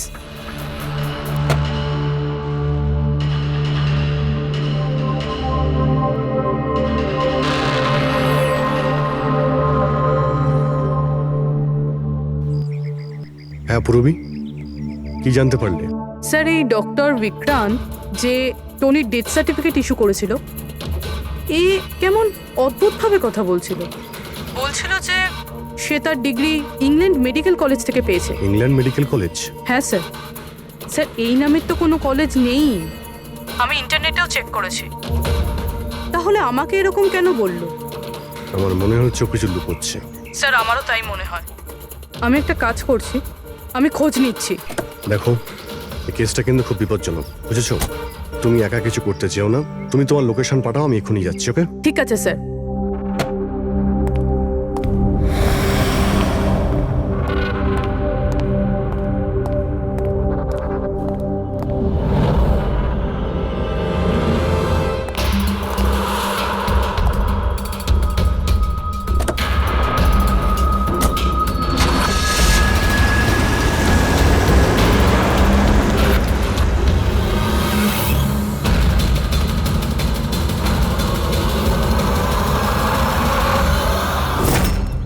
শিবা বলল যে ও রাঘবকে এখানেই ছেড়েছিল। এখানেই আশেপাশে কোথাও জিজ্ঞাসা করিনি? আপনাদের যা যা সাজেশন আছে আমাদের বলতে পারেন। মনে হচ্ছে কোনো মিটিং চলছে ভেতরে। এক্সকিউজ মি, আমরা সিআইডি থেকে আসছি। আপনার কাছে কিছু জিজ্ঞাসাবাদ করব। রাঘব নামের আপনাদের মধ্যে কেউ একে দেখেছেন? না স্যার। কাল রাত আপনাদের মধ্যে কারোর বাড়িতে চুরি হয়েছে? কাল আই ডোন্ট থিঙ্ক সো। কিন্তু আপনারা এখানে কি খুঁজছেন? দেখুন, আমাদের কাছে পাকা খবর আছে যে এই লোকটা আপনাদের মধ্যে কারোর একজনের বাড়িতে চুরি করেছে। স্যার যদি আমাদের মধ্যে কারোর বাড়িতে চুরি হয়ে থাকে তাহলে আমরা জানতাম না নাকি? জানতে পারতেন, কিন্তু আপনারা যদি আমাদের মিথ্যে কথা বলেন তাহলে আমরা জানবো কি করে? আমাদের আপনাদের সবাইয়ের ঘরের তল্লাশি নিতে হবে। নিতিন বাবু, let's cooperate with CID. Sir, আপনারা তল্লাশি নিতে চান, আপনারা করুন তল্লাশি, আমাদের কোনো প্রবলেম নেই। ঠিক আছে, মনে হচ্ছে তল্লাশি করে কোনো লাভ হবে না। বোম এখান থেকে সরিয়ে দেওয়া হয়েছে। এতক্ষণে বম হয়তো টার্গেটে পৌঁছেও গেছে। তাহলেও এদের মধ্যে কেউ না কেউ মিথ্যে কথা বলছে। একটা কাজ করো, এদের সবার ডিটেলস বার করো। বোম না হোক, বারুদ কিংবা অন্য কোনো প্রমাণ নিশ্চয়ই পাবো। আমাদের কাছে সময় খুব কম, তাড়াতাড়ি করো।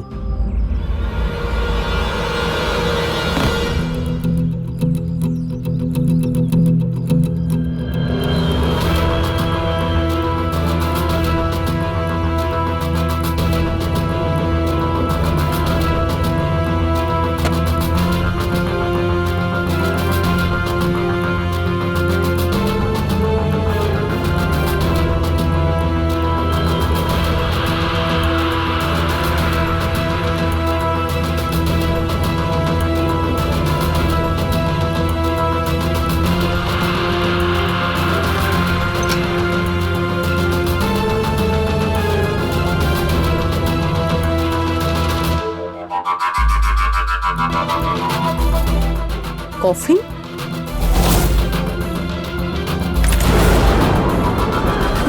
টনির লাশ এখানে?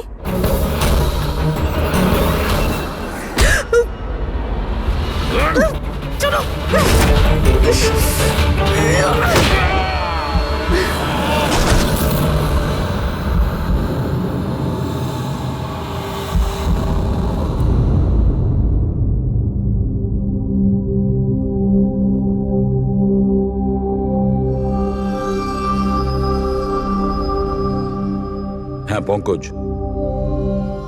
স্যার বমের ব্যাপারে কিছু জানতেই পারছি না স্যার। যে কটা লোককে আমরা সন্দেহ করছি না, প্রত্যেকটা লোকের ঠিকুজি খুঁজে বের করো খুব ভালো করে। হ্যাঁ দা, এই ব্যাপারে কিছু খুঁজে পেলে? স্যার, ও কেস ফাইল থেকে তো পাচ্ছি না, তবে পুলিশ ডেটা থেকে পাচ্ছি স্যার। আচ্ছা, কাল রাত্রে কেউ পুলিশ ডেটাবেসে এন্ট্রি করেছে স্যার। এই দেখুন, রাত 3:30-র সময় সিস্টেমের ফায়ারওয়াল 15 মিনিটের জন্য বন্ধ ছিল। মানে স্যার, কেউ এই সিস্টেমটাকে অ্যাক্সেস করার চেষ্টা করেছে আর কিছু ফাইল খুলেছে। কোন ফাইলগুলো? রাঘবের ফিঙ্গারপ্রিন্ট স্যার। রাঘবের ফিঙ্গারপ্রিন্টস? রাঘবের ফিঙ্গারপ্রিন্টস? কিন্তু কেন? এটার তো একটাই মানে দাঁড়ায় দয়া, সে যেই হোক সে রাঘবকে চিনতো না, এই জন্য ও রাঘবের ফিঙ্গারপ্রিন্ট পেয়েছিল ওই বোম রাখা ঘরে। সেই ফিঙ্গারপ্রিন্ট পুলিশের ডাটাবেসকে হ্যাক করে ওর ফিঙ্গারপ্রিন্টের সঙ্গে ম্যাচ করে দেখা হয়েছে। রাঘবের ব্যাপারে ওরা পুরোটাই জানতে পেরেছে, রাঘব দেখতে কেমন, কি কাজ করে, আর সেখান থেকে ওরা জানতে পারে যে রাঘব জেলে বন্দী হয়ে আছে। ওদের যে করেই হোক রাঘবকে জেল থেকে বের করতে হতো। এই জন্য রাঘবের নিরীহ সন্তান রাধিকাকে ওর অ্যাক্সিডেন্ট করিয়ে দিয়েছে। ও জানতো যে পুলিশের লোকেরা রাঘবকে নিয়ে রাধিকার কাছে আসবে তার মেয়েকে দেখানোর জন্য। নিজের সন্তানকে দেখতে রাঘব নিশ্চয়ই আসবে, আর তারপরে সুযোগ পেতেই রাঘবকে মেরে ফেলেছে। এরা খুব সাংঘাতিক লোক দয়া, ওরা এতটাই বিপজ্জনক পুলিশের ডাটাবেস পর্যন্ত হ্যাক করতে পারে। বাস স্যার, একবার এটা জানতে পারি যে মর্গে রাঘবের খুন কে করেছে, তাহলেই। হ্যাঁ অভিজিৎ, বলো। দয়া, পুরবীর একটা খুব বড় বিপদ হয়েছে, ওকে ফোনে পাচ্ছি না, ওকে খুঁজতে হবে। কি? ঠিক আছে, আমরা ওর মোবাইল ট্র্যাক করে পৌঁছচ্ছি। ওকে ওকে, ইয়া। কি হলো? পুরবী প্রবলেমে আছে স্যার।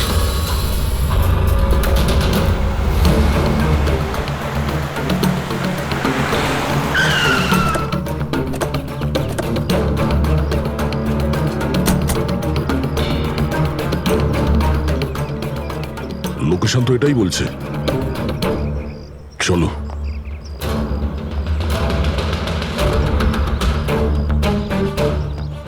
স্যার, দরজা তো খোলা। চলো।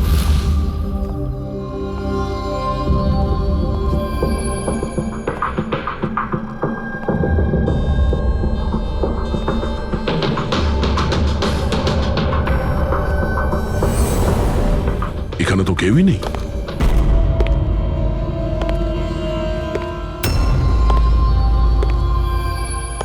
মনে হচ্ছে কেউ আসছে।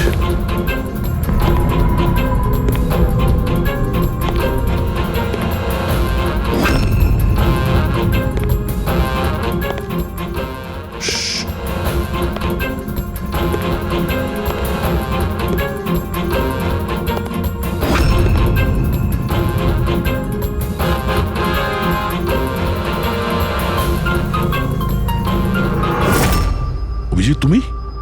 আমি পুরবীর মোবাইল ট্র্যাক করে এখানে এসেছি। পুরবী কোথায়? পুরবী তো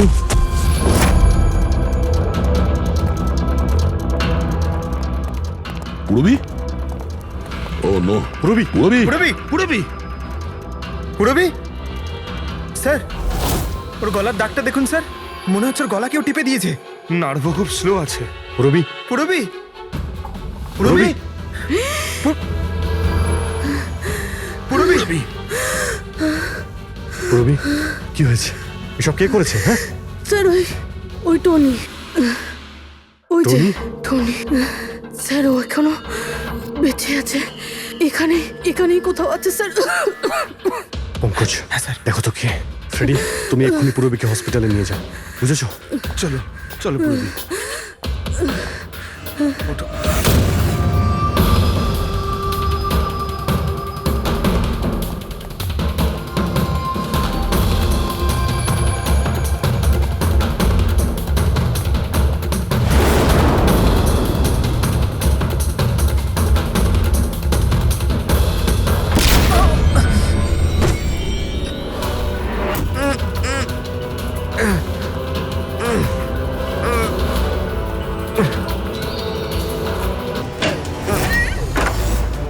আমার স্বামী। ভয় পাবেন না, আমরা সিআইডি থেকে। সাবধানে।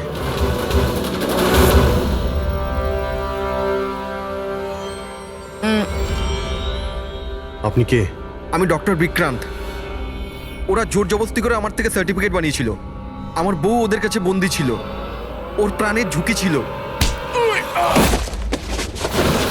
এই, এসব কি হচ্ছে কি? হ্যাঁ, এতক্ষণ তো লাশটা মিথ্যে ছিল। যদি সত্যি কথা না বলো না, তোমাদের দুজনকে জীবন্ত পুঁতে ফেলবো। না স্যার, আমি বলছি স্যার, আমি বলছি। তুই অন্ধ হওয়ার নাটক করেছিলি যাতে এই টনি রাধিকাকে মারতে পারে। বস, পুরবী কেমন আছে? স্টেবল, হসপিটালে অবজারভেশনে আছে। গুড। রাধিকার খুনের রহস্যটা তো বুঝতে পারলাম। এটা বলো যে রাঘবকে কি করে মারলে তোমরা? ওই মর্গে কি করে ঢুকলে তোমরা? আর লাশ হওয়ার অ্যাক্টিং কি করে করলে? অ্যাক্টিং ছিল না দা, ও সত্যিই মরে গেছিল। কি কি ঠিক বলছি তো? প্রথমে তুমি মরে গেছিলে, তারপর বেঁচে উঠে তুমি রাঘবকে খুন করে দিলে, রাইট? আরে সালুকে কি বলছো সব? মরে গেছে, বেঁচে উঠেছে, আবার বেঁচে উঠেছে। আমি ঠিক বলছি বস। পুরবীর গলাটা টেপার সময় এর হাত থেকে কিছু কেমিক্যালস পুরবীর গলায় লেগে যায়। আমি ওগুলো টেস্ট করেছি। ওটা এক ধরনের টক্সিন, যেটা খুবই রেয়ার, দুর্লভ সমুদ্রের মাছের মধ্যে পাওয়া যায়। এই সামুদ্রিক মাছ নিজেদের প্রাণ বাঁচানোর জন্য এই টক্সিনের ব্যবহার করে। কিছুক্ষণের জন্য একে দেখে মনে হবে যে মারা গেছে, কিন্তু আবার বেঁচে ওঠে। এও সেই টক্সিনেরই ব্যবহার করেছে। এও কিছুক্ষণের জন্য মারা গেছিল। আর এই টক্সিনটা এমন অদ্ভুত জিনিস যে কেউ একে ধরতে পারে না। মানুষের হার্টবিট একদম বন্ধ হয়ে যায়। দেখে মনে হয় যেন মানুষটা মরেই গেছে। এই কাজটা ইয়ে করেছে। প্রথমে মারা যায় আর তারপরে বেঁচে উঠে রাঘবকে খুন করে। ঠিক বলেছি? Correct sir. তুমি ওদেরকে মারলে কেন? আমি টাকা পেয়েছিলাম স্যার। ইন্টারনেট থেকে কেউ আমাকে হায়ার করেছিল রাঘব আর রাধিকাকে মারার জন্য। বোম কোথায়? বম কোথায় আমি জানি না স্যার। কে হায়ার করেছে তোমাদের? আমি এর আগে কোনোদিন দেখা করিনি স্যার। ও আমাকে একটা বিল্ডিং এ রেকি করার কথা বলেছিল, যেটাকে ওড়াতে চাইছিল। কোন building? DT pharma company limited.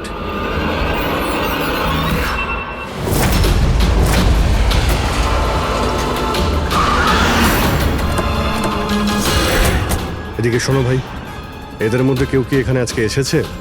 হ্যাঁ, এ পার্কিং লটে গেছে স্যার।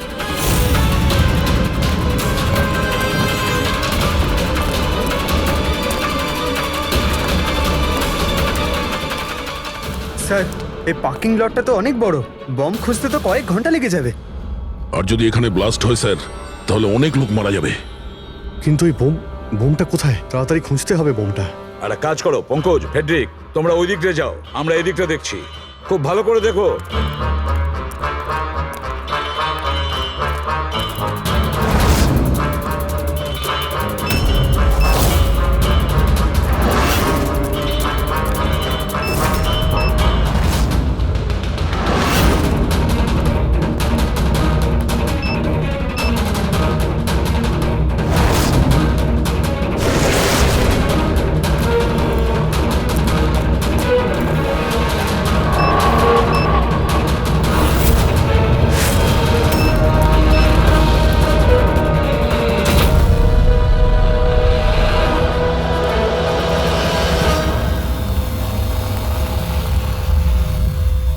নিতিন, সিআইডি এগোবে না কেউ বলে দিলাম। ঠিক আছে টিপে দেবো আমি, ছাড়বো না আমি তোকে। পালিও না, চলুন স্যার। ওকে ধরো।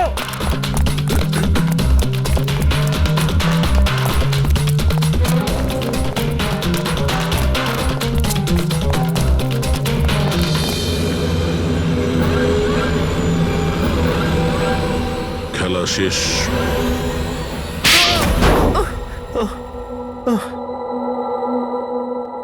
বলো নিতিন, কেন বোম দিয়ে এই বিল্ডিংটাকে উড়িয়ে দিতে চাইছিলে? বিল্ডিং নয় কোম্পানি, এটা স্বপ্ন আমার, পরিশ্রম আমার। এটাকে আমি জমি থেকে আকাশ পর্যন্ত তুলেছি, রক্ত ঘাম এক হয়ে গেছে এটা করতে আমার। আর এরা সব কৃতজ্ঞতা স্বীকার তো দূরে থাক, আমাকে বের করে দিয়েছে ওই বোর্ড অফ ডিরেক্টর। আমি বানিয়েছি ওকে, আমি। আর উনি আমাকেই বের করে দিয়েছেন। কি অবস্থা করেছে আমার! প্রতিশোধ তো নিতেই হতো। কিছু লোকের প্রতি প্রতিশোধ নেওয়ার জন্য তুমি এই পুরো বিল্ডিংটাকে উড়িয়ে দিতে চেয়েছিলে? হ্যাঁ, এই বিল্ডিং এ যে সমস্ত নিরীহ লোকেরা আছে তারা কি ক্ষতি করেছিল তোমার? রাঘব আর তার মেয়েরও প্রাণ নিয়েছো তুমি, আর তারপরেও এই বিল্ডিংটাকে প্ল্যান করে শেষ করতে চেয়েছিলে। কঠোর থেকে কঠোরতম শাস্তি হবে।